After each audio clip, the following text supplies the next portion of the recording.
அடிக்கடி சொல்லக்கூடிய ஒரு கல்வியாளர் அவர்கள். அதே மாதிரி அலமேலு மங்கையர்க்கரசி அவர்களையும் நான் வந்து மிக மிக அவர்களுக்கு வந்து மிக சவால்களோடு அவர்கள் வாழ்க்கையை எதிர்கொண்டிருந்தாலும் அவர்களுக்கு நான் எனது வாழ்த்துக்களை தெரிவித்துக் கொள்கிறேன். ஏனென்றால் முழுமையாக எந்த குறைபாடும் இல்லாமல் இருக்கும் நம்மாலேயே சில நேரங்களில் சிலவற்றை செய்ய முடியாத போது அவர்களை பற்றி இவர்களை போன்றவர்கள் எல்லாம் மிக மிக சிறப்பாக செயலாற்றி கொண்டிருக்கிறார்கள் என்பதற்கு மரியாதைக்குரிய அலமேலு மங்கையர்க்கரசி அவர்களுக்கு எனது பணிவான வணக்கத்தை நான் தெரிவித்துக் கொள்கிறேன். அதே போலதான் திரு பஞ்சாபகேசன் அவர்களும் மிக மிக ஏன்னா நான் ஏற்கனவே சொன்ன மாதிரி சில நேரங்களில் இவர்களை பார்த்தெல்லாம் நாம் நிறைய கற்றுக்கொள்ள வேண்டும். நாம் எந்த குறைபாடும் எந்த நிறைவாக இருக்கும் பொழுதே நாம் சிலர் சோம்பேறித்தனப்படுறோம். ஆனால் இந்த மேடை ஏறி பஞ்சாபகேசன் போன்றவர்கள் எல்லாம் ஒரு வழக்கறிஞராக படித்து அதில் சிறப்பாக செயலாற்றி கொண்டிருக்கிறார்கள் என்றால் அவர்களுக்கு நான் எனது வணக்கத்தை பாதம் தொட்டு நான் எனது வணக்கத்தை நான் தெரிவித்துக் கொள்கிறேன். ஏனென்றால் இது எல்லாம் சாதாரண காரியம் அல்ல. அதே போல மரியாதைக்குரிய திரு சித்ராலயா கோபு அவர்கள் அவங்க வரலன்னு நினைக்கிறேன் இல்லையா.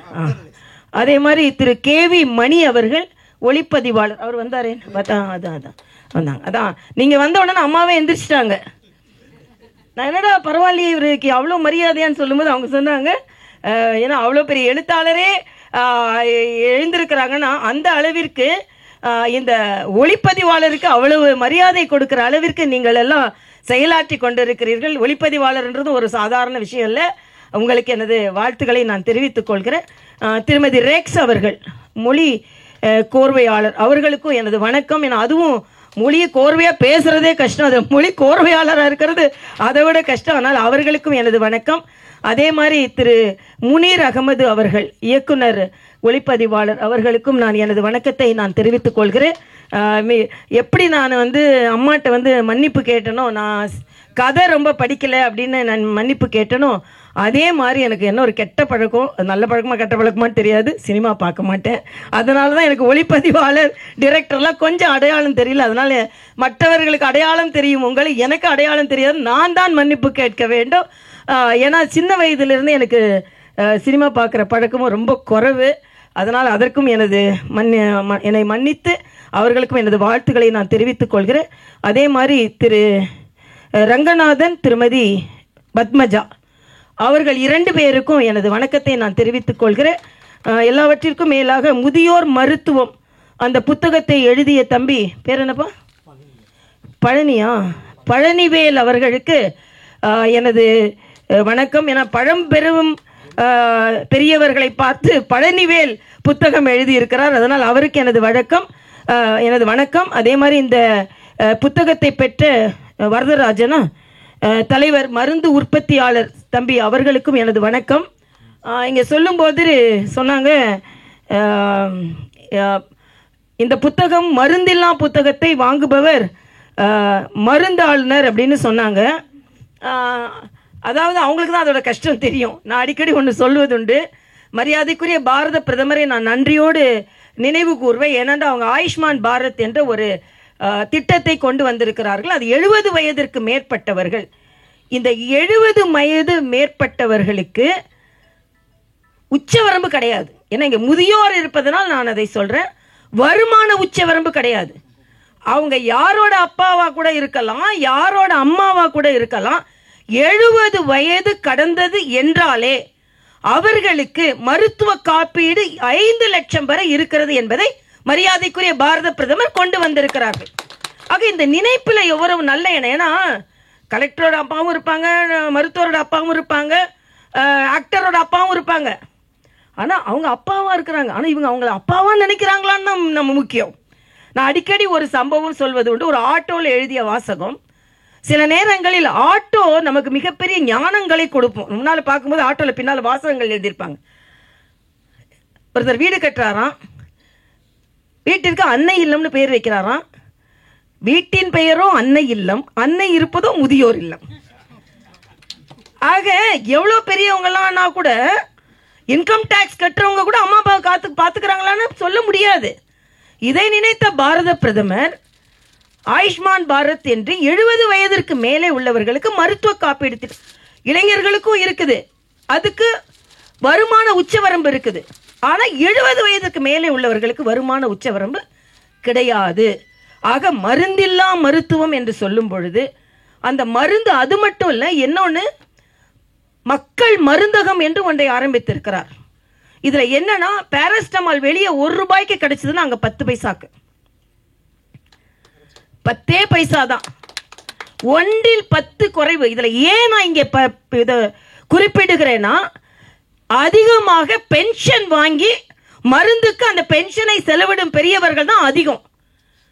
ஆனால் இந்த மக்கள் மருந்தகம் வந்ததுல இருந்து பென்ஷன் வாங்கின உடனே சாதாரண மருந்து கடைக்கு போய் மருந்து வாங்கின உடனே அவங்க பார்த்தீங்கன்னா அந்த மருந்து வாங்கின 1 மாதம் வாங்குவாங்க, 2 மாதம் வாங்குவாங்க, 3000 4000 ஆகிடும். எல்லா பெரியவர்களும் ஏதாவது ஒரு நோய், அட்லீஸ்ட் ஒருத்தர் ஹைப்பர் டென்ஷனாக இருப்பார், இல்லை டயபெட்டிஸாக இருப்பாங்க. 70 வயதுக்கு மேலே ஹைப்பர் டென்ஷனோ டயபெட்டிஸோ என்ற சொத்து இல்லாத மனிதர்கள் மிக மிக குறைவு. 70 வயசுக்கு மேலே டயபெட்டிஸ் இல்லை, ஹைப்பர் டென்ஷன் இல்லைன்னா அவங்க ஒரு தேவலோகத்துலேருந்து வந்தவங்களா இருப்பாங்க. ஒரு 40-45 வயசை தாண்டினோடனே either diabetes or hypertension நம்ம ஊரில் வந்துடுது. அப்போ எல்லா பென்ஷன்காரங்களுக்கும் இந்த 2 டிசீஸும் இருக்கும். கான்ஸ்டன்டாக மாத்திரை சாப்பிட வேண்டியிருக்கும். அவங்க மனைவி அப்படி இருப்பாங்க, மனைவி வேலை செஞ்சால் கணவர் அப்படி இருப்பாங்க.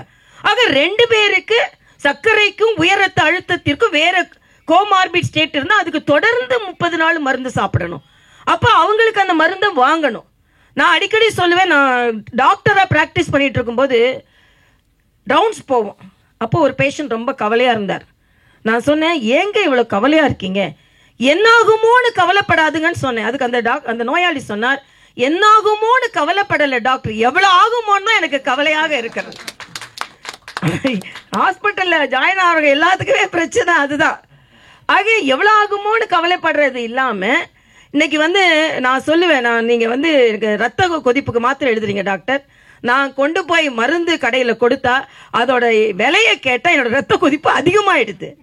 அதே மாதிரி அல்சருக்கு நீங்கள் மருந்து எழுதுறீங்க, அங்கே கடைக்கு போனால் அதோட மருந்தை கேட்டால் அல்சர் எனக்கு அதிகமாகிடுது அப்படின்னு சொல்லாக மருந்தின் விலைகள் அப்படி இருந்தது.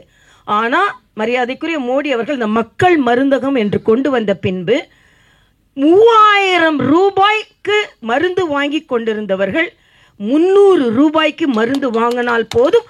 அதே மருந்து வீரியம் குறையாத மருந்து, புரோட்டீன் பவுடர்னு ஒன்று இருக்கு, அதுக்கு வெளியே 300 ரூபா, இங்கே 60 ரூபா.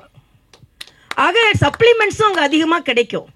அப்போ வாழ்நாளின் எக்ஸ்பெக்டேஷன் சொல்லுவோம்ல, அது அதிகரித்திருக்கிறது. ஆக முதியவர்களை இந்த அளவிற்கு இந்த சமுதாயம் பார்த்து கொள்ள வேண்டும் என்பது எனது தாழ்மையான கருத்து. நீங்கள் எல்லா பெரியவங்களாம் இருக்கீங்க, இங்கே முன்னால் இந்த இளைய சமுதாயத்திற்கு நான் சொல்லிக்கொள்வது, என் பெரியவர்களை எக்ஸ்ட்ரா லக்கேஜாகவே நினைக்கிறாங்க நிறைய வீட்டில். நான் ஒரு நாள் ஒரு ஃப்ளைட்டில் ஒரு குடும்பம் வந்துட்டு இருந்தாங்க, பக்கத்தில் 2 குழந்தைங்க இருந்தாங்க, அவங்க அம்மா அப்பாலாம் இருந்தாங்க. அந்த குழந்தைங்கிட்ட எப்போவுமே என்கிட்ட நல்லா பழகிடுவாங்க. நாங்கள்லாம் ஏதோ ஒரு ஊருக்கு பேர் சொன்னாங்க, அங்கெல்லாம் நாங்கள் போய்கிட்டு இருக்கோம் அப்படின்னு சொன்னாங்க. பரவாயில்லையே, யாரெல்லாம் போகிறீங்க அப்படின்னு நான் கேட்டேன். எங்கள் அம்மா அப்பா, நான், என் தங்கச்சி, எங்கள் பாட்டி தாத்தா அப்படின்னாங்க. சரி, நீங்கள் 4 பேர் தான் இருக்கீங்க, பாட்டி தாத்தா எங்கன்னா அவங்க ட்ரெயினில் வராங்க அப்படின்னாங்க. ஏன் ட்ரெயினில் வராங்க? எங்கள் அப்பா சொல்லிட்டாங்க செலவு செய்ய முடியாது, அதனால் நாங்கள் நம்மலாம் ஃப்ளைட்டில் போவோம், தாத்தா பாட்டி ட்ரெயினில் வரட்டும்னு சொன்னாங்க. எந்த அம்மா அப்பா தான் இளைய வயதாக இருக்கும்போது தன் குழந்தைங்க தனியாக ட்ரெயினில் வரணும்னு எந்த அம்மா அப்பாவும் நினைக்கல. காசு கஷ்டப்பட்டாலும் கூட கூட்டிகிட்டு போன அம்மா அப்பாவை வரும்போது நீ ட்ரெயினில் வான்னு சொல்கிற நிலைமை இருக்கிறது. இன்னொரு வீட்டுக்கு போனேன், ஒரு வீட்டுக்கு போனால் அவங்க அம்மா அப்பா வெளியே உட்காந்துட்டு இருந்தாங்க, ரொம்ப பாவமாக இருந்தாங்க, ரொம்ப நல்ல படித்த குடும்பம் தான். நான் கேட்டேன், இங்கே பரவாயில்லையே அம்மா அப்பா இருக்காங்களே அப்படின்னு கேட்டேன். இல்லை, இன்னைக்கு தான் வந்திருக்காங்க. சரி, எங்கே இருந்தாங்க? எங்கள் அப்பா இங்கே இருக்காங்க. அப்போ எங்கள் அம்மா எங்கே இருக்காங்க? அம்மா என் தங்கச்சி வீட்டில் இருப்பாங்க. ஏன் அம்மா தங்கச்சி வீட்டில்? இல்லை, எங்களுக்கு அவ்வளோதான் செலவு பண்ண முடியும், என் தங்கச்சி அம்மாவுக்கு செலவு பண்ணுவா, நான் என் அப்பாவுக்கு வேலை செலவு பண்ணுவேன். அப்போ கடைசி காலத்தில் 2 பேரையும் ஒன்றாய் கூட வைத்து பராமரிக்க முடியாத பிள்ளைகள் இன்று இருக்கிறார்கள். எவ்வளோ சாப்பிட்டு போயிடுவாங்க மிஞ்சி மிஞ்சி போனா. ஆக ஏதோ அவங்களுக்கு செஞ்சா போதும், சாப்பாடு போடுறதே பெரிய விஷயம். அது அவன் அங்கே வச்சுக்குவான், நான் இங்கே வச்சுக்குவேன். அது மட்டும் வைக்கிற மாத்திரம் இல்லை, காலையில் ஸ்கூலில் பிள்ளைங்களை கொண்டு கூட்டிகிட்டு போகிறதும் தாத்தா தான், சாப்பாடு கொண்டு போகிறதும் தாத்தா தான், ரேஷன் கடைக்கு லைனில் போய் நிற்கிறதும் தாத்தா தான். ஆக வயதானவர்களை அவர்களுக்கு எப்படி அது 2வது மரியாதையான வாழ்வு. ஆனால் வயதானவர்களே ஏதோ ஒரு டிஸ்போசபிள்ஸ் மாதிரி ஏதோ இருக்கிறாங்க அப்படின்னு நினைக்காமல் இந்த சமுதாயம், அதனால தான் இந்த ட்ரஸ்ட் மேலே எனக்கு மிகுந்த நம்பிக்கை. வாழ்த்து, இந்த ஜெயா ட்ரஸ்டுக்கு வாழ்த்து எதற்கு சொல்கிறேன் என்றால், முதியவர்களை நீங்கள் அடையாளம் கண்டிருக்கிறீர்கள். புதியவர்களை அடையாளம் கள்வர் பலர், முதியவர்களை அடையாளம் கண்டிருக்கிறீர்கள். அதற்காக உங்களுக்கு எனது வாழ்த்துக்களை நான் தெரிவித்துக் கொள்கிறேன். ஏன்னா எங்க அப்பா வந்து தமிழறிஞர், கடைசி நிமிஷம் 94 வயது, கடைசி நிமிஷம் வரைக்கும் எழுதி கொண்டிருந்தார்கள், பேசி கொண்டிருந்தார்கள், நல்ல மனநிலையில் இருந்தார்கள். கொஞ்சம் கூட எனக்கு மறந்தா கூட அவங்களுக்கு மறக்காது. ஆனா ஒரே ஒரு பெருமைப்படுகிறேன், என்ன என்றால் எங்க அம்மாவையும் அப்பாவையும் கடைசி நிமிஷம் வரை பாதுகாத்த ஒரு மகள் என்ற வகையில் நான் எனது பெருமையை நான் பதிவு செய்ய. நான் மட்டும் இல்லை, நாங்கள் 5 பேர் நான் முதல். ஆனால் நான் எங்கள் வீட்டில் தான் அப்பாவையும் அம்மாவையும் கடைசி நிமிஷம் வரைக்கும். அது மட்டுமல்ல, என் எங்கள் அம்மா வந்து மிக செல்வந்தர் குடும்பத்து பெண். எங்கள் அப்பாவை கல்யாணம் பண்ணிட்டு வந்த பிறகு மிக எளிமையான வாழ்க்கை வாழ்ந்தார்கள். எனக்கு நல்ல ஞாபகம் இருக்குது, தீபாவளி வரும். அப்போ தீபாவளியில் வந்து எங்கள் அப்பா வந்து எங்கள் அம்மா வந்து எல்லாம் வெளியே வெயிட் பண்ணிட்டு இருப்போம். எங்கள் அம்மா நினச்சிட்டு இருப்பாங்க, எங்கள் அம்மா வந்து எங்கள் அம்மா சின்ன வயசுல பிளைமூத் காரில் போனவங்க. அவங்க அப்பா ஃபில்ம் ப்ரொடியூசர். மரியாதைக்குரிய கலைஞர் அவர்களின் புத்தகத்தை பதிப்பிட்டதே எங்கள் தாத்தா தான். சங்கு பப்ளிகேஷன்ஸ்னு வச்சுருந்தாங்க. கோவி மணிசேகரின் புத்தகங்களை வெளியிட்டது எங்கள் தாத்தா தான். அந்த காலத்தில் வெளியீட்டாளராக இருந்திருக்கிறாங்க, திரைப்பட தயாரிப்பாளர் இருந்திருக்காங்க, பதிப்பாளராக இருந்திருக்கிறாங்க. அவங்க மக தான் எங்கள் அம்மா. ஆனால் எங்கள் அப்பாவை திருமணம் செய்த பின்பு தீபாவளி வரை எனக்கு நல்லா ஞாபகம் இருக்குது. சின்ன வயதில் நாங்களாம் வெயிட் பண்ணிட்டு இருப்போம், அப்பா துணி எடுத்துகிட்டு வருவாங்கன்னு.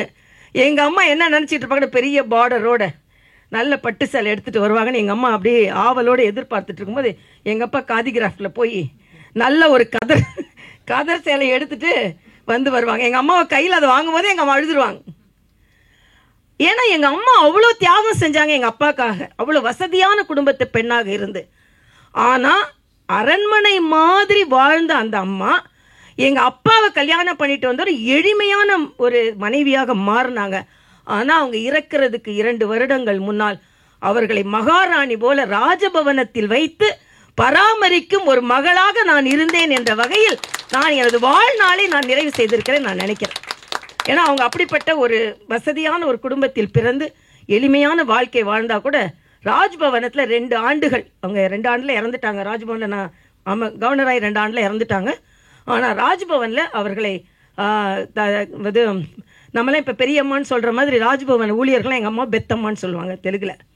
அந்த அளவிற்கு. ஏன்னா அது எனக்கு எவ்வளவு தான் நான் நோயாளிகளை ட்ரீட் பண்ணியிருந்தாலும், எவ்வளவு தான் அரசியலில் நான் பெரியவராக வந்தாலும், எவ்வளவு தான் திறமைப்படுத்தியவளாக நான் வளர்ந்தாலும், அம்மா அப்பாவை கடைசி காலம் வரை அவர்கள் மகிழ்ச்சியாக, கடைசி காலம் ஏதோ வச்சிருந்தேன்னு இல்லை, எங்கள் அப்பா கடைசி காலத்தில் எங்கள் அப்பாவை பார்க்க போகிறேன்னா எங்கள் அப்பா சொல்லுவாங்க, மகளே எனக்கு அச்சி முறுக்கு வேணும்னு அச்சி முறுக்கு தேடி வாங்கிட்டு போவேன். எங்கள் அம்மாவுக்கு ஆனந்த பவனில் உள்ள காஜு கட்லி பிடிக்கும், அதுக்காக காஜு கட்லி தேடி வாங்கிட்டு போவேன். ஆக அம்மா அப்பாவை பார்த்துக்கிறது மட்டும் இல்லை, நம்ம சின்ன வயதாக இருக்கும்போது பார்த்து வாங்கி கொடுத்த மாதிரி அவங்களுக்கு எது பிடிக்குதோ அதை வாங்கி கொடுத்து அவர்களை நிறைவாக வாழ வையுங்கள் என்பது எனது தாழ்மையான கருத்தாக இருக்கிறது. ஏன்னா இது இந்த சமுதாயத்தில் குறைந்து கொண்டே போகிறது. ஏதோ அவங்களுக்கு சாப்பிட்டு கொடுத்தா போதும். ஒரு அம்மா சொன்னாங்க, எனக்கு டயபெட்டிஸ், அந்த 400 சுகர் ஏறிடுது. நான் ஏன்னு கேட்டேன். சுகர் குக்கிங் எனக்கு இல்லைம்மா, எல்லாரும் சாப்பிட தான் சாப்பிடணும், நான் எனக்குன்னு தனியாக சமைக்கிறது இல்லைன்னு. ஆனால் ஒரு குழந்தைக்கு ஏதாவது பிரச்சனை அவங்க அம்மா அப்படி இருக்கிறது இல்லை. டாக்டர் என்ன சொன்னாலும் அதை சமைச்சு கொடுப்பாவா. ஆனால் அந்த அம்மாவுக்கு தனியாக நல்லா சமைக்க முடியாது, எல்லாரோட சாப்பிடு, உங்களுக்கு சுகர் ஏறினா எனக்கு என்ன அப்படின்ற மனநிலை இருக்கக்கூடாது. ஏன் நான் இதை உணர்வுபூர்வமாக பேசுகிறேன் என்றால், மருத்துவராக ப்ராக்டிஸ் பண்ணும்போது இவங்களெல்லாம் நான் பார்த்துருக்கேன். இத்தகைய மனிதர்களை நான் பார்த்துருக்கிறேன். ஒரு அம்மா வந்து சொன்னாங்க, ஒரு பொண்ணு வந்து ஸ்கூட்டர் அடிச்சிட்டாங்க பெரியவங்க மேலே, கோர்ட்டுக்கு வந்தது கேஸு. ஜட்ஜி கேட்குறாரு, ஏன் மாமியார் மேலே ஸ்கூட்டர் அடிச்ச, பிரேக் பிடிக்கலையா? இல்லை மாமியார் பிடிக்கலைங்க அப்படின்னு. ஆக இது மாதிரி பிரச்சனை இருக்குது. அதனால் மாமியாரும் மருமகளை மகளாக பார்க்கணும், மகள்களும் மாமியாரை அம்மாவாக பார்க்கணும். ஆக அப்பா பிள்ளைங்க மாதிரி வளர்ந்து இதே போல் ஒரு நல்ல நிகழ்வில் எல்லோரும் இணைந்து ஒரு முதியவர்களை மதிக்கும் ஒரு சபையாக இந்த சபை இருப்பதனால் அதற்கு உங்களுக்கு எனது வாழ்த்துக்களையும் வணக்கங்களையும் தெரிவித்து, மறுபடியும் பெரியவர்களெல்லாம் இருக்கின்ற ஒரு சபைக்கு நான் வந்து தாமதமாக வந்ததற்கு எனது மன்னிக்க வேண்டுகிறேன். தாமதம் என்ற உடனே கவிஞர் கண்ணதாசன் சொல்லுதான் ஞாபகம் வருகிறது. அவர் ஒருவர் தாமதமாக வந்தார், உடனே எல்லாரும் ரொம்ப கோபமாக இருந்தாங்க. உடனே அவர் சொன்னார், சிலருக்கு புத்த மதம் பிடிக்கும், சிலருக்கு கிறிஸ்தவ மதம் பிடிக்கும், சிலருக்கு ஜைன மதம் பிடிக்கும், சிலருக்கு இந்து மதம் பிடிக்கும். எனக்கு தாமதம் பிடிக்கும், அதனால் நான் தாமதமாக வந்தேன்னு சொன்னாராம். ஆக எனக்கு தாமதம் பிடிக்காது, நான் சரியான நேரத்தில் வரக்கூடிய நபர். ஆனாலும் இன்று அரசியல் ரீதியாக சில நிகழ்வுகளுக்காக தாமதமாக வர வேண்டி வந்தது. அதனால் மன்னித்தன்று உங்கள் அனைவருக்குமே எனது வாழ்த்துக்களை தெரிவித்து அமைகிறேன். நன்றி, வணக்கம்.